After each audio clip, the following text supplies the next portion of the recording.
Well, welcome everybody. And thank you, Dr. Turner, for being here to present with us this NRBS sponsor series. And first, let me introduce Dr. Turner. He graduated cum laude from the University of North Carolina with a degree in physics, earned his doctorate in chiropractic from Life College, and later graduated from the American Functional Neurology Institute. He served as a professor at Life College, where he developed his passion for teaching. He developed a method to reset neurological pathways to help relieve both emotional and physical pain called quantum neurological reset therapy. He also developed quantum shift technique as a way of balancing the brain. He is the founder and president of the Professional Association for Quantum Neurological Reset Therapy, and he owns and operates Pinnacle Health Services, a brain-based wellness center in North Atlanta that caters both to domestic and international clients. So welcome, Dr. Turner. Just a couple notes before we go further. Today we're going to have a question and answer at the end. We'll do the usual system of holding the questions until the speaker, Dr. Turner, finishes. So you can be putting your questions in the chat as they come up. And then I'll read them at the end of the session. We'll have about 10 minutes or maybe a little bit more at the end. And we'll also share Dr. Turner's professional email address if you have other questions. And then briefly, just wanted to make an announcement about upcoming events. Our upcoming event is the CE series that will be on the 24th with myself and Dr. Sadar, Dr. Mitch Sadar, and that's going to be on havening. So we'll hope to see you then. And you can go to nrbs.org to get more and sign up for the CE series. We're going to be giving a discount coupon for 10% off for individual webinar purchases and 20% off for the full CE series bundle, which is valid just for the 24 hours from now to the 24 hours after this. And we'll put the link in the respective coupon code in the chat room. And there it is now. Thank you, Angelica. And without further ado, Dr. Turner, thank you so much. You're welcome. It's my pleasure to be here today and talk probably about one of my favorite subjects, and that is emotional stress. Being in practice for as long as have been in, it's always one of these aha moments when you have a client coming in and they described how they're in physical pain, and then it's related to some stressful event that happened fairly recently. And you really don't connect those two together, but they have to be connected together because the brain, the mind, and the nervous system are all connected to all parts of the body. So through my own journey was trying to figure out not only how do I help my clients better, but through some traumas and experiences that I had, I was out of practice for almost a year based on some physical injuries that I've experienced, some head trauma as well. And through those traumas, it took a lot for me to get back to where I could practice again. But I realized in practice that I had to do something different. And for me, the difference is being able to focus and deal with the stresses that we all deal with in such a way that we can help remodify the nervous system if it's out of balance, because an out of balance nervous system is going to create a problem. Our agenda for at least our topic today is talking about how trauma and the autoimmune disorder can be related. And it's really interesting when we look at the research, it all says the same thing. It is related. Even mapping out the pathways and determining the different neurotransmitters and the different cytokines that can all be a part of this is a very integral, complicated process, but it is a process that does happen. And it's both a connection from the brain to the immune system as well as the immune system to the brain. Our agenda is going to be today is to try to get that connection between both trauma and autoimmune disorders, and how when we work with clients that have autoimmune issues, there's always going to be trauma, and how we can actually document that and go through a process of working with clients with these disorders. We're also going to talk about how these traumatic experiences affect our immune system In the autoimmune issue, this is where the body is self-attacking itself and the immune system is dysregulated. This is a term that I use a lot, both with my clients and as I teach other practitioners, that a dysregulated brain, a dysregulated immune system is going to spell trouble. We're going to talk about strategies for managing that trauma-related autoimmune case. What are some of the things that we do in our own practice that we have found successful?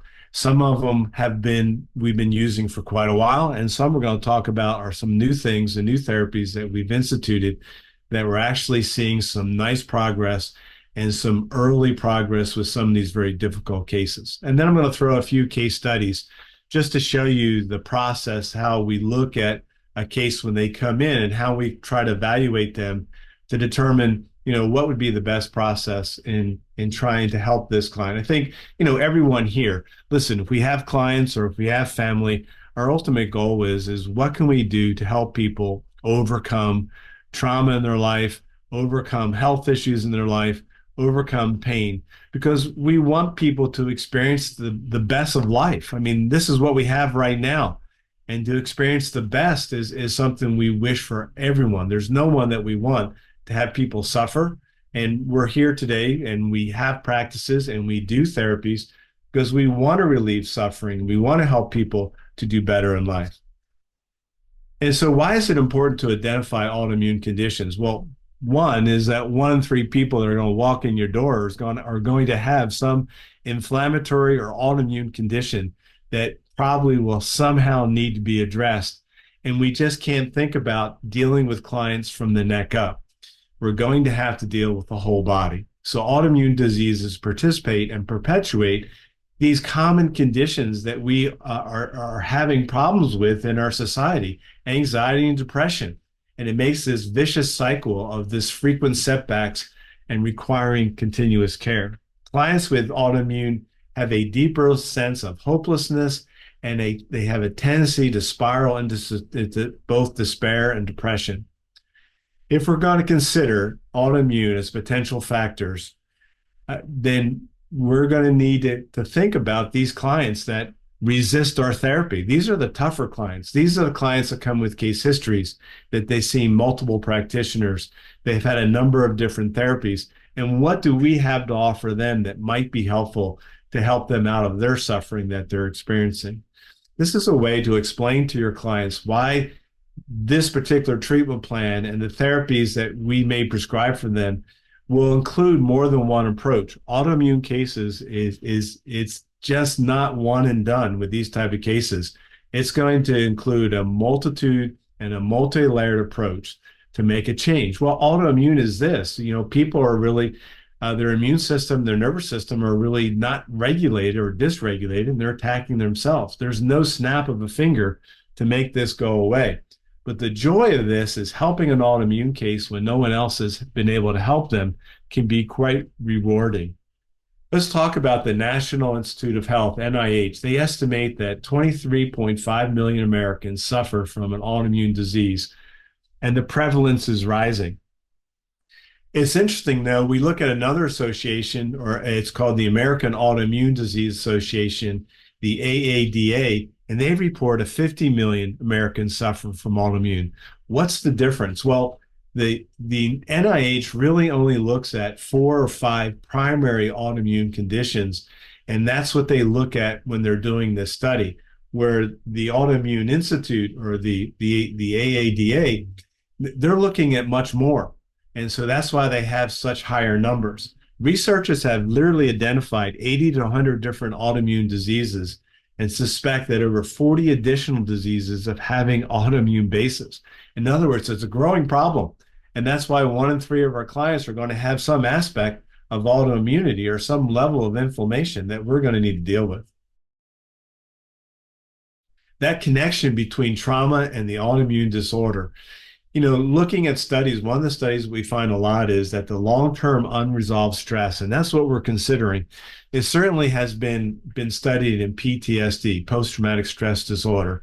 And what they're finding is that this disorder also coexists with autoimmune conditions and immune-related conditions.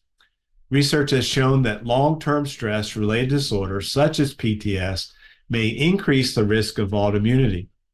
PTSD may cause changes in the immune system that affects hormone levels, stress responses, and inflammation. This may contribute to the development of autoimmune diseases. In this presentation, we'll look at the neurophysiology linking trauma and autoimmune conditions. In this study, the National Institute of Health examined the link between PTSD and autoimmune diseases. And this study was quite large. They did a study of over 120,000 active military personnel in the United States. And they were looking at following autoimmune diseases, which were included in this study. So they found these primary diseases that were affecting people with, that were affecting those that had PSD, that also showed that they were showing these autoimmune conditions: rheumatoid arthritis, inflammatory bowel disease, multiple sclerosis, lupus. And the study, this is astounding. The study found in these participants that with those people that had a history of PTSD, there was a 58% increased risk of those to have autoimmune diseases compared to those that had no PTSD. That's astounding. 58%. If you're dealing with a stress issue, you're dealing with an unresolved method to regulate your nervous system, that your chances later in life is going to have autoimmunity. It doesn't matter what else you do. I mean, even if you do all the healthy things like take your supplements, do the proper diet, exercise, the problem is that this underlying issue is going to affect your health unless you can deal with it. Another interesting study in 2018 from Sweden. This was another large-scale study done in 2018 that linked between stress-related disorders and autoimmune disease. They found a significant link between the exposure to a stress-related disorder and an increase in the risk of autoimmune disease. Scientists have outlined potential reasons for this. One is that psychological stress may impair immune function. That's what we're talking about. Not only it may impair the pathways do impair when they're activated in such a way that our body starts to break down. This contributes to the development of autoimmune disease. People with PTSD may have atypical low cortisol levels, particularly with exposure to trauma early in life. And these low cortisol levels may lead to an overactive immune system. And once again, we now have something dysregulated that's going to lead to potentially autoimmunity. Exposure to trauma may result in lifestyle changes such as disrupted sleep, increased smoking, alcohol, or substance abuse, which may also affect and cause the developing autoimmune diseases to happen in clients with these type of habits. This is a study that I love. It's called the ACE study, and I'm sure everyone online here is very familiar with this. This study can be found on the CDC website, and it's the largest healthcare study done in linking trauma as related to certain health conditions later in life. They consider an ACE event, adverse childhood experience, to be something that could be abuse, neglect, or some type of separation in the family, which may be due to incarceration, addictions, and divorce. This significant increase in health issue and disease was found in the autoimmune conditions. In other words, when there's these ACE events that have occurred, autoimmunity seems to be very prevalent. They've also seen prevalence in heart disease, liver, and lung conditions. Cognitive and emotional dysregulation like depression, suicide, anxiety, alcoholism are very common, and high-risk behaviors that we see that in early teen years. The cumulative ACE effects on the autoimmune condition: for hospitalizations for autoimmune disorders, 64% at least one ACE event in their life. In other words, if they've been hospitalized for this autoimmune condition, a good percent, more than 50%, relate that they had an adverse childhood experience. 70% increased risk for hospitalization after 2 ACE events, and the numbers keep going up. 80% risk for myasthenia gravis, and this astounds me. 100% risk for any type of rheumatic disease or rheumatic diseases, which are inflammation of the joints and muscles. 100% risk if you've had 2 or more. this is going to be difficult because unless we're dealing with in some way or some manner, this is going to be difficult making progress with our clients. And there's many methods that we can deal with these emotional stresses. Certainly things like counseling, EMDR, which has been shown to be very effective, biofeedback. We're all trying to do something to basically change the nervous system to see if we can make a change in that autoimmunity. This is where I divert and said to myself, we need to take a neurological approach to health and wellness. I mean, health and wellness is all embodied in many aspects, but what I focus on is that neurological approach. And the reason is it kind of hit me when I basically said to myself, when as I was reading the research, it obviously is self-evident that the human body is capable of self-regulating. In other words, we don't think about the food we digested this morning. We don't think about how to regulate our temperature. This is all happening automatically. We don't have to think about it. And that is a part of our system that self-regulates. We also have a self-healing. If we cut ourselves, our cells go through this process. But the point is, if we're going to self-heal and if we're going to self-regulate, it depends on one thing functioning properly. And I left it blank to fill it in to say, it's the nervous system. Unless you have a proper functioning nervous system, then we're not going to self-regulate and it's going to be difficult to self-heal. So whatever we're doing as far as modality or therapy, then we need to consider what are we doing to make the changes in the nervous system, because every vital function of the human body is regulated by your nervous system. I mean, that's it. I mean, that's what the research tells us. That's the truth that we know. And somehow we're going to have to tap into that to see how can we make that difference. Well, I wanted just to spend a few brief moments just to for those people on, let's just review the nervous system. It's something that I love to do. And so we'll talk about, the different parts of our nervous system so we can kind of get on board on what this research basically says. First of all, we'll talk about the central nervous system. Well, this is easy. This is your brain, spinal cord, and nerves. And so this is a major part of our system. And then from there, we have what's called a peripheral nervous system. And this is made up of everything outside of your brain and spinal cord. This is broken down into two divisions. The first division is called your somatic nervous system. This has everything to do with voluntary connection of your brain to your spinal cord, to your nerves, to your muscles, to your sensory receptors on your skin. And the somatic system takes place by thinking about them. Notice we think about walking and moving the muscles in a coordinated manner. That's that somatic nervous system. This is something that we can deal with, but in autoimmunity, we're going to go to the biggest area, which is called your autonomic nervous system. This is what's involuntary. This is what you don't think about. This is where all the baseline of vital processes of the human body take place. For example, we talked about digestion, heart rate, blood pressure. All these processes take place without you even thinking about them. This is what's automatically happening. And this is what has to self-regulate. And when trauma enters into the picture, this is what gets upset. And then we lose that ability to self-regulate, which then we start to lose metabolic function, neurological function, and the body breaks down. The autonomic nervous system is responsible for the large portion of what you think, feel, express, and even determine our behaviors. When talking about treatment to the clients, this is where we focus on. We talk about how the brain can be divided in a sense, in two different areas, the conscious brain and the subconscious brain. And we talk about that the conscious brain is really probably only running 5% of the show, and the subconscious is running 95%. We're only operating in that conscious brain, thinking and focusing 5% of our full brain activity, where the rest of the activities happening in the subconscious brain. And this is where we want to work on. The fact is we want to work on the one area that's probably been untapped, and we want to be able to make a change there, because this is responsible for maintaining balance, and we call that homeostasis. This is a state where we're in balance, things are functioning properly, we're self-regulating, we're self-healing, and our nervous system is in its proper form. As we look at this autonomic nervous system, we're going to break that down into two other functions.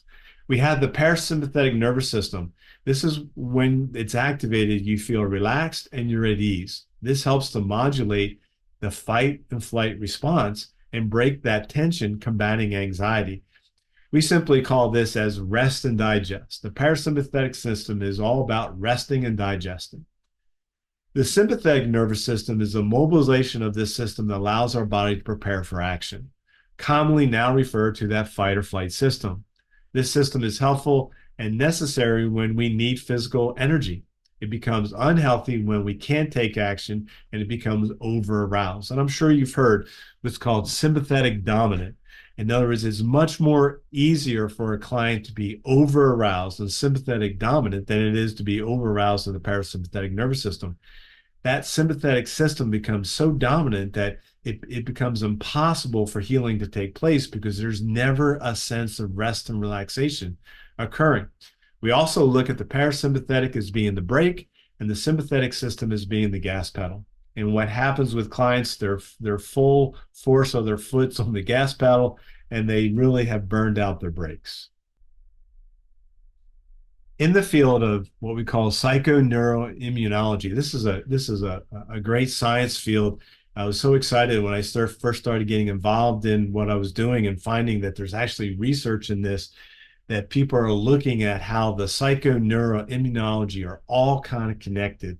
And this has been defined as a field of medicine that deals with the influence of emotional states, especially stress, on the nervous system activity and on immune function, especially in relationship to their effect on the onset and progression of disease. And so we're going to go through these 8 steps, which basically are part of the tenets of basically psychoneuroimmunology, or I'll just call it PNI at this point, is that these foundational things occur in a very complex but yet very simple way. And we know our clients are stuck in some of these aspects, and how can we use some of this information to provide a therapy? What can we actually do to stimulate, to actually try to get this brain nervous system to work in a better way? So this first one, you are what you think. And this is certainly coming out of Bruce Lipton's research in his book of Biology Belief. And he states that the function of your mind is to create coherence between our beliefs and the realities of our experience. And to interpret that a little bit better, he goes further and says, your mind will adjust its biology and behavior to fit with your beliefs. That's astounding, because even if your belief is wrong, then your body's going to adjust its behavior and even its biology to fit with that wrong belief. And you may be producing inflammation cytokines on a belief that's wrong, but that's where your brain is stuck. The second one, I love this slide, and I teach this in the seminars that I give. It's called the automatic program response, or it's been called the Pavlovian response. We look at it from a brain level, and we basically say that your cerebellum is the part of your brain that basically filters out all the sensory information that comes at it. That's not only the sound, the sight, and also is the touch and temperature, but all sensory information has to come through. And it's going to ask this question: am I safe with this information? Do I feel unbalanced or worried about this? At that point, determining what it is going to communicate either directly or indirectly to other areas of your brain. If it goes in the Wernicke's area, which is a part of your brain, is it interpreting, does this information make sense, and am I safe? It's going to skip the limbic system and go right into the cortex brain, and some type of action is going to take place. But if it doesn't make sense and it's confusing, it's going to go directly into the limbic system. And this is a survival mechanism to protect us from pain. It's our survival mechanism to protect us from harm. The problem is it becomes overwired. So now this limbic system is going to respond to it in a fight or flight response. And it's going to use any past emotional pain or emotional stress. And it's going to go into this automatic response, as we see on these 2 pictures of people that are about had it. This automatic response is coming out of this limbic system. And so when we work with clients, we have to modify that limbic system. That's the first place we start, especially with autoimmune cases. We got to find a way to settle down that immune system or the limbic system so that they have a chance, again, to self-regulate. The third thing is what I call the bidirectional communication. And this was astounding to me when I got this principle, that in psychoneuroimmunology, it implies that a bidirectional communication occurs between the brain and the immune system. and where the psyche can influence the brain and thus the immune system. And so looking at this study, it says treating psychiatric disorders through treating the immune system. That's phenomenal. That's basically taking another approach. The classic way this works is that when we have an infection and it affects the immune system, let's say we have a bacteria, we have macrophages or white blood cells that show up. And what they do is they eat them up as they're supposed to. And in the process of doing that, they release this, what's called interleukin 1, which is a pro-inflammatory cytokine. And this process was, I always asked, how do you take a biochemical reaction and turn it into a neurological impulse? And at this point, we're talking in the immune system. This is a biochemical reaction with the release of this cytokine. Well, what happens, this cytokine is released within the bloodstream, and it travels to a very important nerve in our body called the vagus nerve. And on the vagus nerve, there's these little packets called paraganglia. And in the paraganglia they have receptors for interleukin 1. And what happens is interleukin 1 binds to the receptors, and that stimulates then these neurotransmitters that transmit the signal up the vagus nerve into the brain, and the brain now knows it's sick. And in the research they've done with rats where they cut the vagus nerve and they cause an infection, the brain never responds in what we call a sick response. And the sick response is literally this. We've all experienced when we're sick from our immune system dealing with an infection, we go through this process of that we're not hungry, we don't eat as much, we don't drink as much, we go through some psychological changes, either anxiety, depression, or other things we may deal with. We get a fever, and our white blood cell increases. This is what's called that sick response. And that's where it occurs in a direction that we understand. But they've done research that it's bidirectional. In other words, they found that stress and trauma activates the brain in the same pathways that the immune system activates the vagus nerve. So when the brain is under stress and trauma, it stimulates interleukin 1 again into the system of the body that creates that sick response in the immune system. So now when we're under stress, we're having the same sick response. We're not hungry. We decrease fluid intake. We may have a fever. We go through psychological changes. It's the same pathway. That was astounding to me because that certainly explains autoimmunity and certainly explains why when we're under a great amount of stress, why we don't feel well. It activates that immune response. And that's what we're looking to see if we can make a change. The other thing we look at is what's called neuroplasticity. The brain, being neuroplastic, has to basically be able to use both sides of the hemisphere. But the unfortunate aspect of that's not the case when I deal with autoimmunity. We normally find predominantly the right side of the brain is normally the side that's struggling the most. And in that right side, then we start having all these health problems. There are left-sided autoimmune problems, but they're not as common. So in this slide, this is what we teach in our seminar and talk about.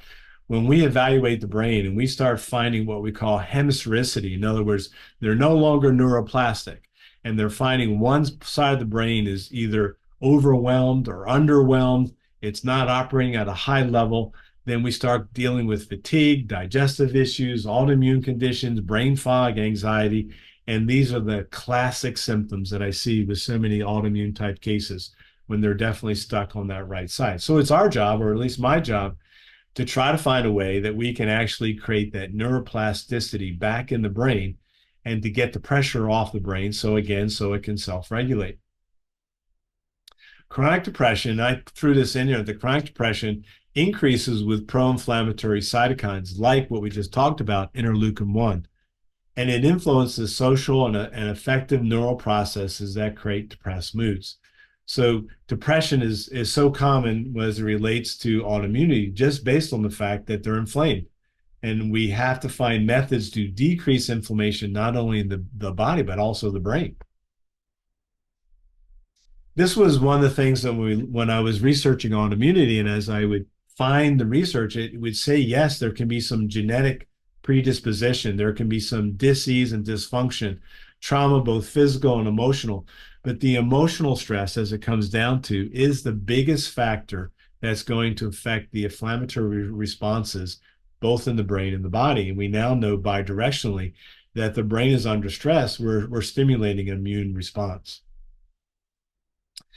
The vagus nerve is affected by the cytokines, and the vagus nerve has a lot of research. We're doing a lot of research, and there's a lot of research going on. The vagus nerve has to be dealt with if we're going to make a change. And we can do that, like heart rate variability is a way of basically dealing with the vagus nerve and working on ways to try to, self-regulate that nerve. But the vagus nerve is similar to a two-way talkie, sharing information with both the brain and the body. If your brain does most of the talking, if it's not your brain that does most of the talking, it's the vagus nerve. It's constantly sending signals both to the brain and the body. It controls the intake of the immune responses, as we just discussed.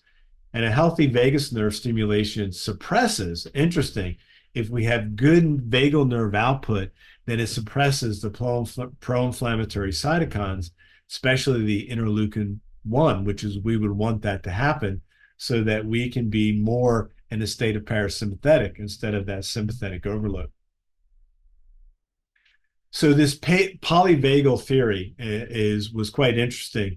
It highlights both the two mechanical systems of the autonomic nervous system, which is parasympathetic, sympathetic. Yet this theory puts out there's a third hard wiring. It's called social engagement. This is a groundbreaking theory that now explains the role of the nervous system in our behavior, emotions, and our mental health. Social engagement is a system that operates slightly different than the other two survival mechanisms. To be activated, we have to have a sense of safety, and it's very necessary that we're in that sense of safety. It promotes connections and relationships, which is simultaneously calming and making it possible to socially interact successfully. Well, that's not the case. Isolation is not going to be the thing that's going to solve this particular part of our system. And so we say our brain is wired to fire, and when it's wired to fire, and if it's not in the right state, it's not going to fire properly. So this traumatic experience in one's life can affect and alter that vagal nerve output, leading to an increased inflammatory cytokines, which is now labeled as an inflammatory reflex. And that's what we work on. We want to work on that inflammatory reflex if we're going to make a change. Stress and hormones affect the immune system. According to that 2022 study, some people with PTSD show a higher level of inflammatory markers, including C-reactive protein, interleukin 6, and the tumor necrosis factor called alpha or alpha K beta, which is very detrimental as a pro-inflammatory factor. According to the study, in 2001, they reviewed PTSD had association with changes in the immune response, including not only increase in the inflammatory factors, but also a decrease in the anti-inflammatory factors that are necessary to stay in balance. Traumatic exposure and prolonged stress may result in corticosteroids or glucocorticoids receptor resistance, or GCR. This makes immune cells less sensitive to the GCR hormones, which help stop the inflammatory response. GCR may lead to chronic inflammation. Again, the concept of stress and how it affects our immune system. So let's talk about how we identify autoimmune-like cases within our practice and how we can, be more sensitive to the clients that we may see to see if we may have a client that may have this problem. I think number one, the case history is going to be a telltale factor, because when we go through a case history, these clients are going to have numerous symptoms. And these symptoms are not going to have improved, or they may have a history where there's been some improvement in some time in their life, but then it's come back, and it's come back even worse. They've usually seen multiple providers, and usually I hear the same thing with very little success.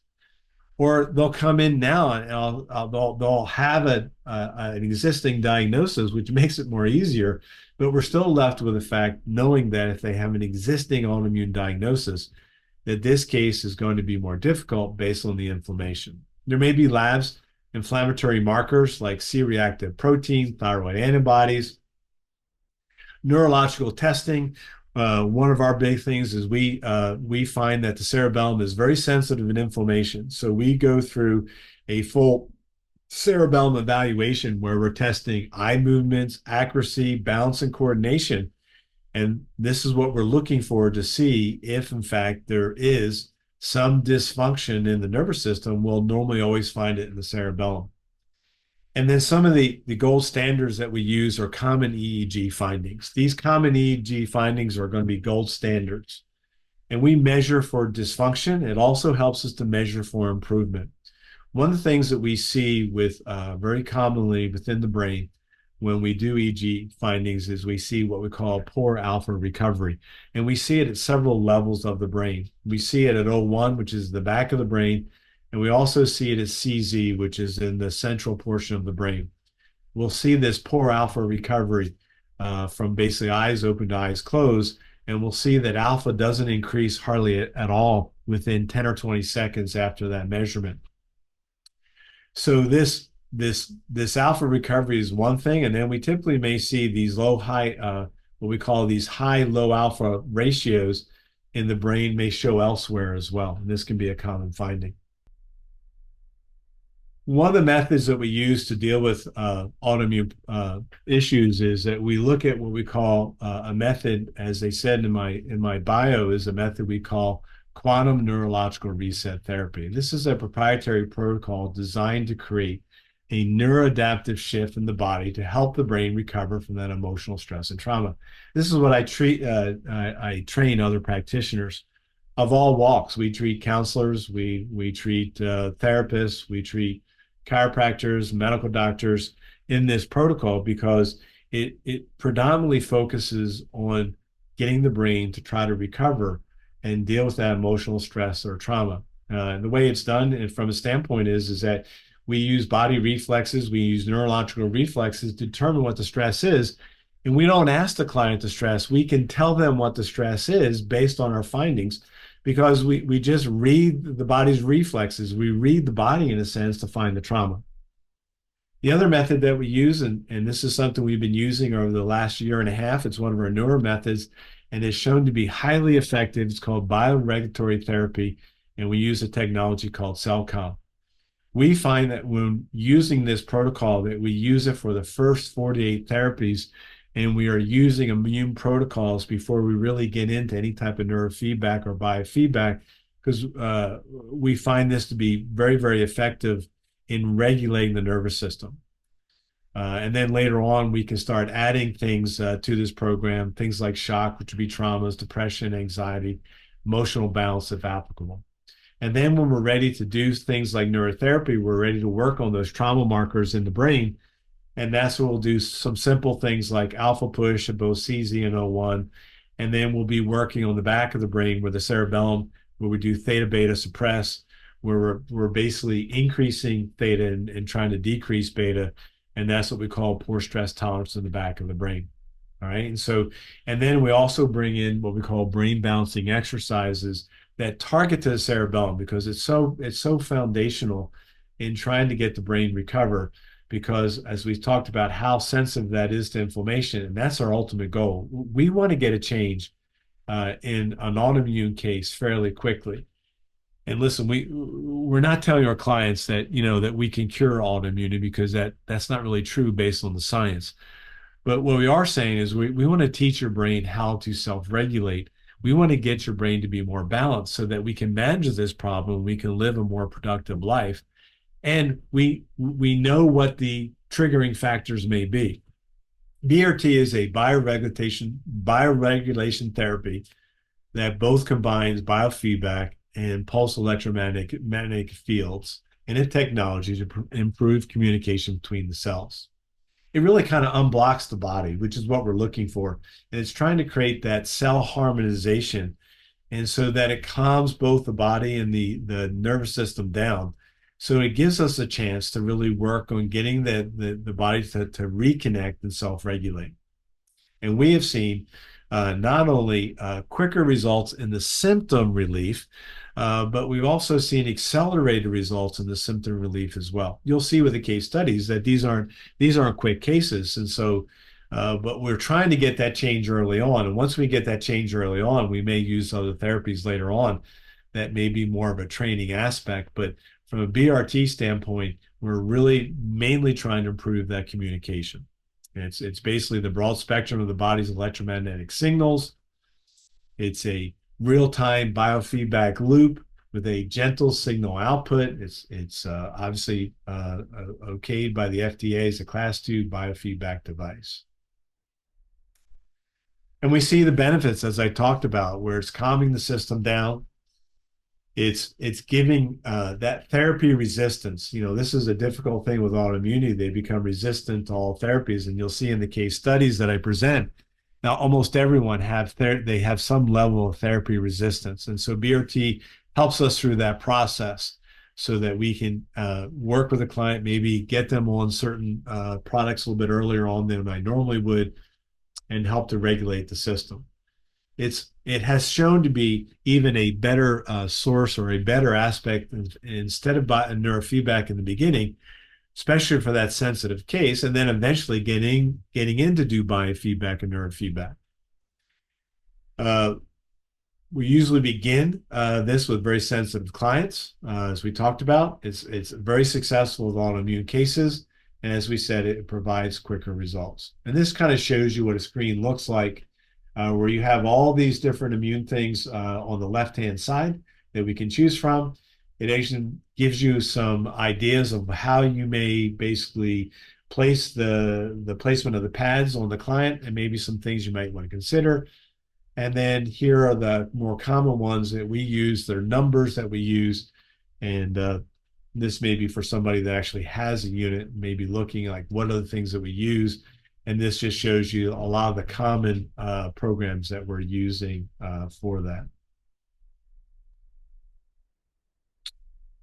Let's look at a case study. I think we're at a point now where we can spend a little time, go over some case studies. And you'll see that in these case studies, these are typical autoimmune type cases. This first case is a 52-year-old female that presents with red bumps all over their chest. They have an eczema, dry, itchy in the scalp. They have dry eyes, they have daily headaches, and they're dealing with depression. Not an uncommon case when someone's coming in. There can commonly be a skin disorder of some sort. There's things that are going on like headaches and inflammation in the brain. And at this point, this has been going on a while, so now they have depression as well. In the case history, that we found that they had a positive pap smear for HPV virus 20 years ago. Bingo, there we know we have an autoimmune condition, and it's been going on for at least 20 years.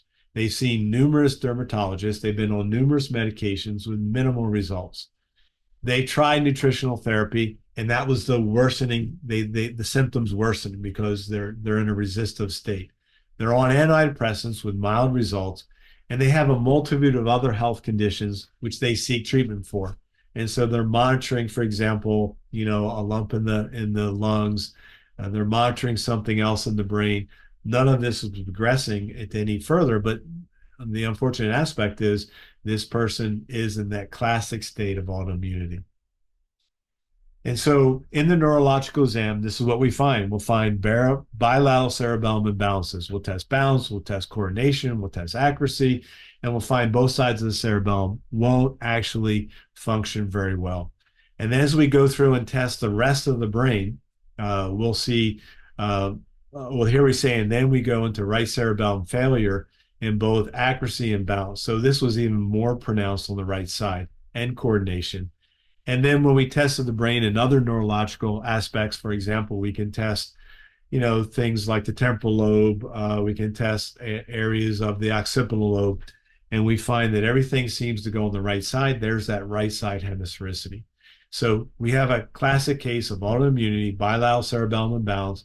We have the right side that's worse than the left, and the rest of the brain is stuck in hemisphericity on the right. All right, so we then do an EEG. We find that they have what we call bilateral trauma markers. That's that alpha response that we look at CZ and O1. They have poor stress tolerance. That's that theta beta ratios that we see in the back of the brain with eyes open and eyes closed.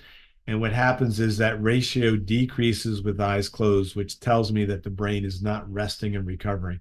So we want to see the theta beta ratios increase with eyes closed because that allows the brain, that's a measurement of relaxation. And if it goes down, that means the brain is more turned on with eyes closed, even with eyes open. And that's not a good pattern to be in, that when we close our eyes, that our brain is whirling even more and it's not functioning at the level where it can finally relax. And this is a case we're dealing with. So what we do with this case is we start them on a treatment plan. And notice this is for 5 months. This wasn't a case that we could resolve this in even 30 days. But we certainly made a change in that 30-day process that she had no problems going through the length of treatment that it takes to really to get a handle on this. Well, the first thing we do with our clients is we use QNRT. That's the quantum neurological reset, and a method of resetting the brain from the multitude of traumas and stresses. And she had a ton of them, and certainly had them growing up, childhood ACE events, and even into her teens and early 20s. We did the first 8 sessions where we did the immune protocols to improve the inflammatory reflex. That's exactly what's one of the newer things we've been doing over the last year and a half. And it gives us the possibility to make that change quicker. After the 8 sessions, her headaches are now gone. The red bumps, and that 8 sessions for us is going to be 30 days. So we see this client twice a week for 4 weeks.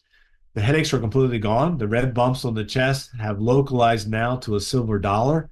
There's mild improvement in the scalp eczema, and dry eyes continue to be the same. So some things are much better, some things are in a state of improving, and some things haven't improved at all. So what do? We continue now with sessions with QNRT for doing once a week. We move into dealing with the trauma markers, doing neurofeedback.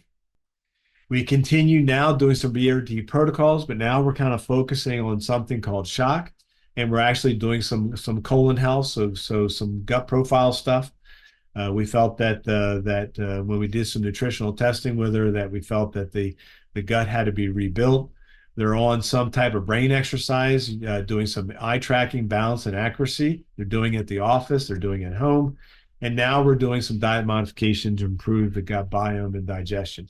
But at this point, we feel more confident in doing this because we reduce the inflammation in the body.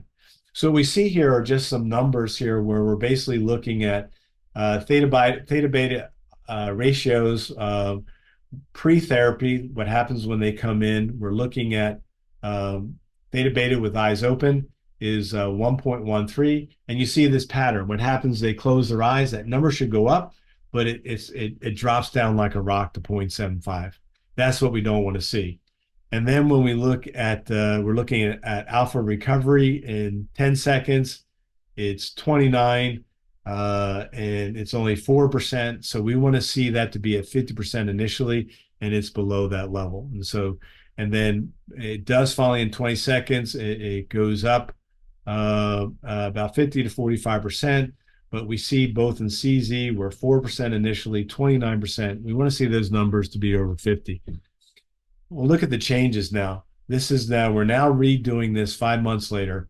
We're going back and looking at 01. Well, the initial number is still around the same, 1.03, but the major change is that when she closes her eyes, it doesn't drop down to 0.75. So for us, that's a big change. The alpha response is phenomenal. When we look at both 01, now these numbers have gone up dramatically, 117% with 10 seconds, 154 with 20 seconds. And even at the CZ is also improved. At this point, this client is now reporting that they have no headaches, all skin issues are resolved, they're less stressed, they don't worry about their health, the dryness in the eyes is still on the mend, and she's seeking some other treatment for that. And the main thing she basically says, she's so much more happier. She's less depressed than she ever was in the past. And currently this client, this post was in January. This client now comes and sees me about once every 3 or 4 weeks. And we're just slowly continuing to working on this case, but she's extremely happy with her care at this point. Let's look at another case study, and you'll see that these are females. And so I did mention that autoimmunity predominantly affects females more than it does males, unfortunately. And it probably has to do with some of the hormonal makeup that goes on. This female is 42 years old and she presents with eczema all over her body, and she's had it since too. She suffers from brain fog, fatigue, digestive problems, constantly overwhelmed, and tends towards anxiety. Now, eczema is not really labeled as an autoimmune condition, but it is labeled as an immune dysfunction, an inflammatory issue.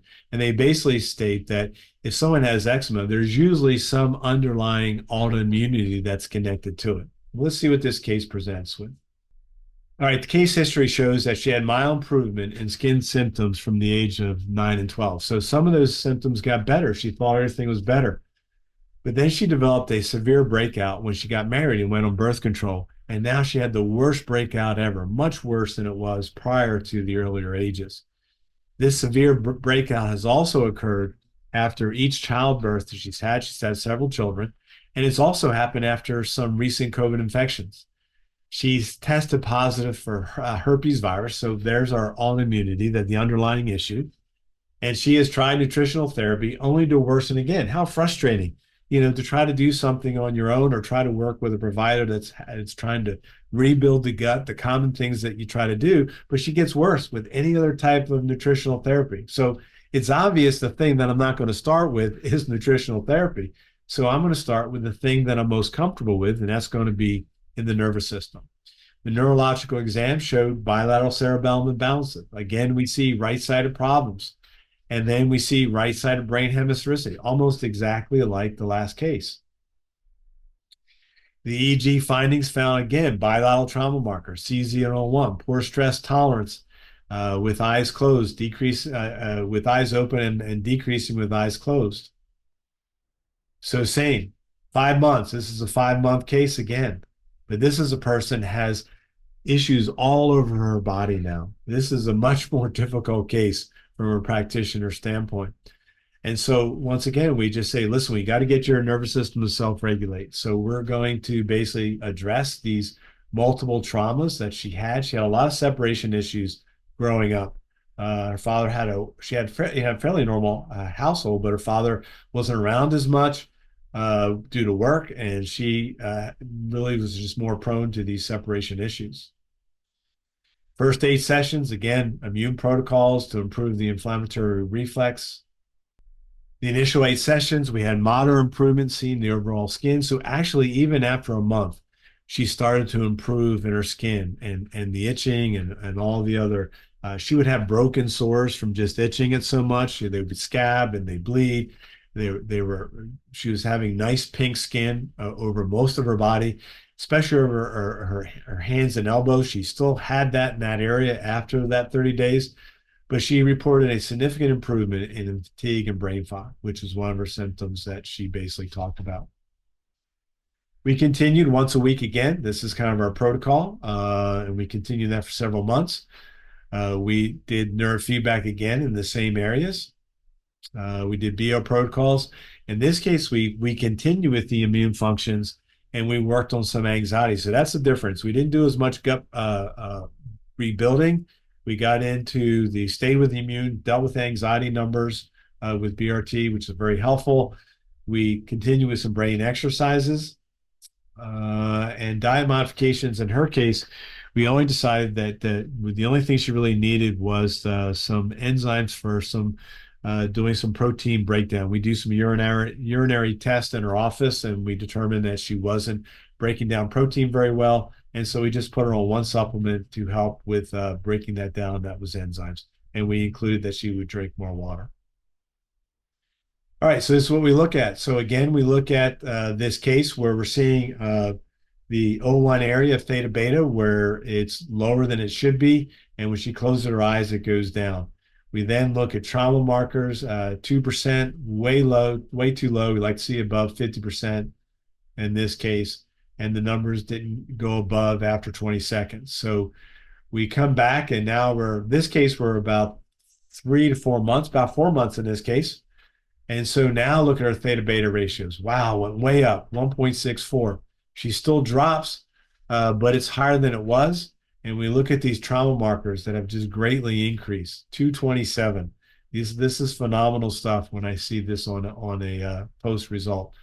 Now, the final outcome, she has minimal to skin outbreaks, hardly at all. I think she got the flu. She had a slight outbreak. She came in. We worked on the inflammatory reflex. It improved, and she was right back to being where she was. She doesn't have the fatigue.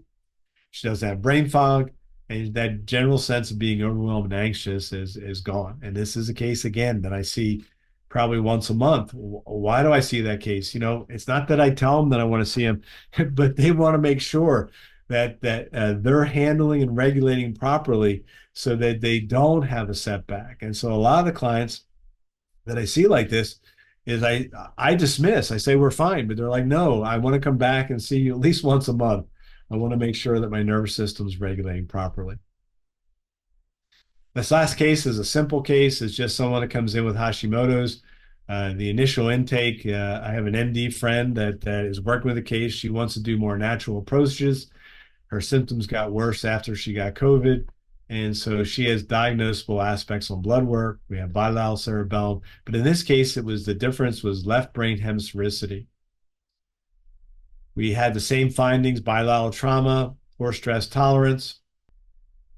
And so we've only done initial 4 sessions with her, which is only 2 weeks. And in those 2 weeks, we've addressed a lot of childhood traumas, separation, divorce, a lot of ACE events occurring in her life. We've done 4 sessions of BRT, which helped to reduce the inflammation.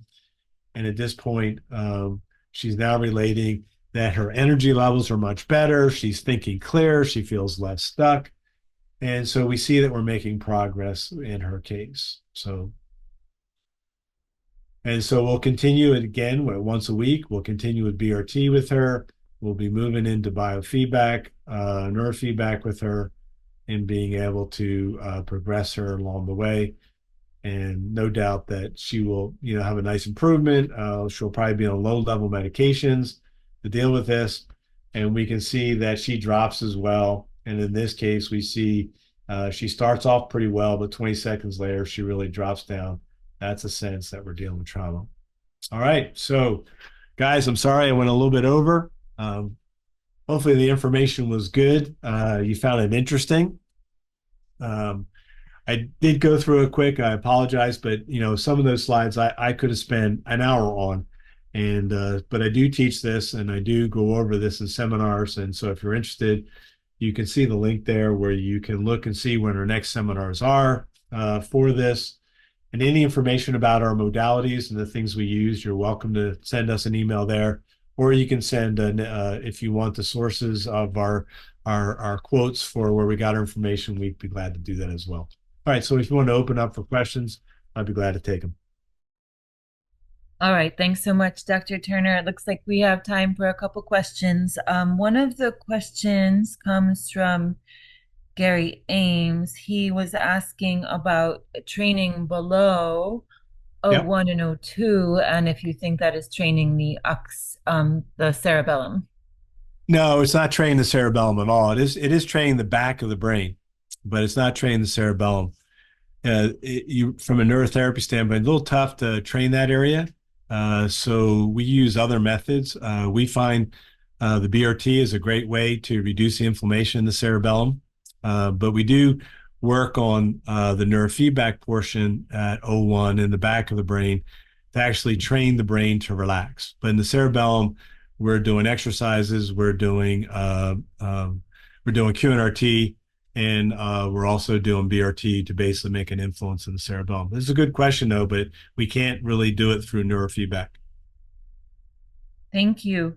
And another person asked, is BRT like body lens? Is it like what? Body lens, a low energy neurofeedback system. If you're not familiar with it, then you might not be able to answer the question. Yeah, no, I know. I'm familiar with the low level neurofeedback, which I definitely like.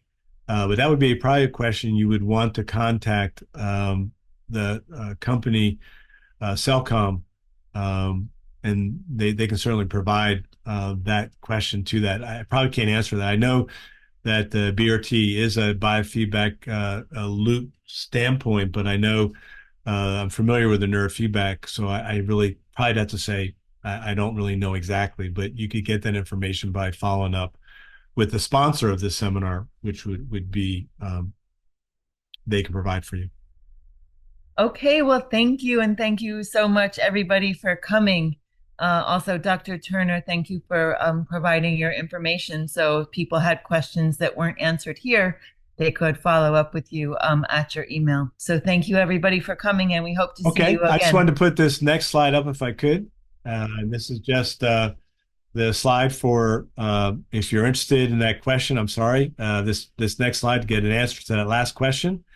You can go to the lenasis.com and get more information on that QR code to ask that question.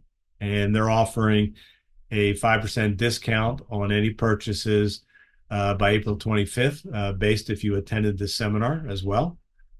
And then the next slide, there's our references, and you can contact us at the info at Dr. John Turner if you're interested in seminars.